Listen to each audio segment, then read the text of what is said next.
I wanted to do an example with you before you start your homework. I'm on page 307 in our textbook. I'm looking at number 57. So number 57, I recommend not writing, I recommend listening, and then when I'm done with the video, I recommend redoing 57 without listening to the video and then trying it again on your own. So I recommend listening. H of x is defined as that function right here from 0 to x. This is the graph of little f. It's the graph of the integrand. Little f is continuous. You can tell it is. And it's on a closed domain from 0 to 12. And this is the graph of the integrand. This is the graph of little f. Notice how every single question on here is about h. Nowhere do they mention little f. And so you should not mention it in your answer as well. It's all about h concave up, h of 12, h having a maximum, h having a minimum. So stay away from mentioning little f completely. Obviously, little f and h are related, and we'll get to that. Part A is asking for h of 0. H of 0. H of 0 is just, that part's really easy. Your work would show h of 0 is from 0 to 0. F of t dt, and obviously it just equals 0. On what interval is h increasing?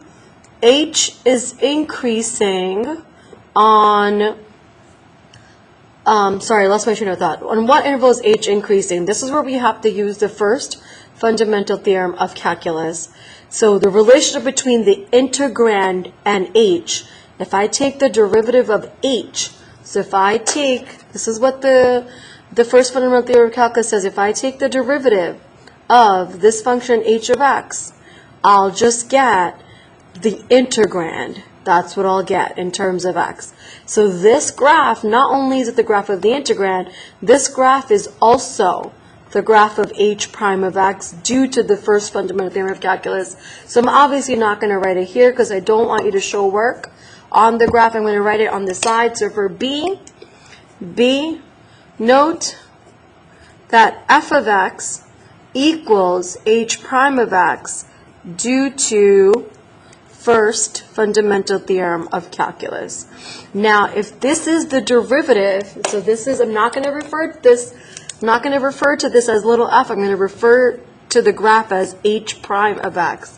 So if this is h prime of x, then you know where h is increasing. H increases, a function increases where its derivative is positive. So the answer for B, since h prime is greater than 0 on the interval from 0 to 6, that's where this derivative is above the x-axis. Since h prime is greater than 0 on 0 to 6, since h prime is greater than 0 on 0 to 6, then h is increasing on, it's a closed interval from 0 to 6. That's the answer for B. Let's go on to C. C is asking, what interval is the graph of h concave up? Again, h is concave up, where h prime is increasing, and h prime increases, causing h double prime to be positive, causing h to be concave up. So we already mentioned that this is a graph of h prime of x. I don't have to mention this again. So for C, h is concave up on, again, it's the interval where this is increasing. I believe it's from 9 to 12. H is concave up on 9 to 12, open interval, because h prime is increasing, and gotta mention the second derivative, and h double prime is greater than 0. Anytime you're discussing concavity, you need to mention the second derivative, but just don't mention the second derivative because this is not the second derivative. This is the graph of h prime of x, so you have to mention both h prime and h double prime. I'm going to go on to D. Is h of 12 positive or negative? This endpoint, and again, we're not looking for h prime of 12, we're looking for h of 12. Is h of 12 positive or negative? So think back to chapter 5 when we did local min, local maxes, inflection points, concavity, order functions, increasing, all that stuff. That topic, that chapter, helped me figure out if a y value is positive or negative. Again, I need to figure out the y value at 12, not on the graph of h prime of x, but on the graph of h, if it's positive or negative. So nothing from chapter 5 is going to help us here. I need to rely on the definition of an integral. If I evaluate my integral from 0 to 12, where the integrand is this curve, let's go figure out if the integral is going to be positive or negative. Again, we use the first fundamental theorem calculus in B, and we also used it in C. I'm not going to use it in D.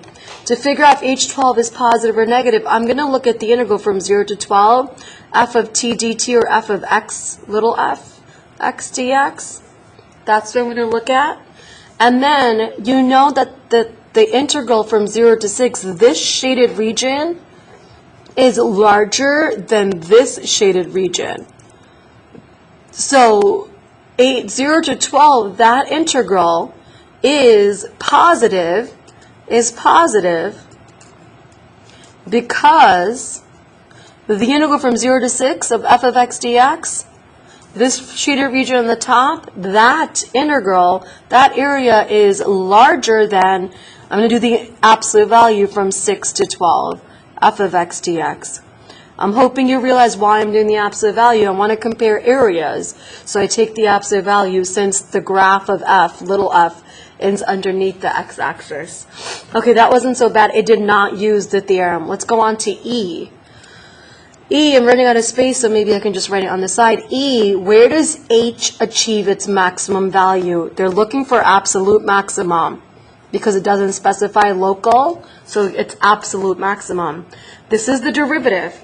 They're asking, where does H prime obtain, they're looking for where H obtains a maximum. Let's look at the derivative. The derivative is positive from 0 to 6, and the derivative is negative from 6 to 12. So my graph of f is increasing from 0 to 6, and it decreases. That one local maximum ends up being the absolute maximum. So a sentence, I'm actually going to squeeze it in the bottom right here, E. H prime is greater than 0 on this interval from 0 to 6, and H prime is negative on this interval from 6 to 12.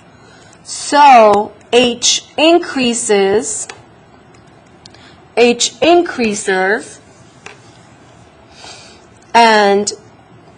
decreases.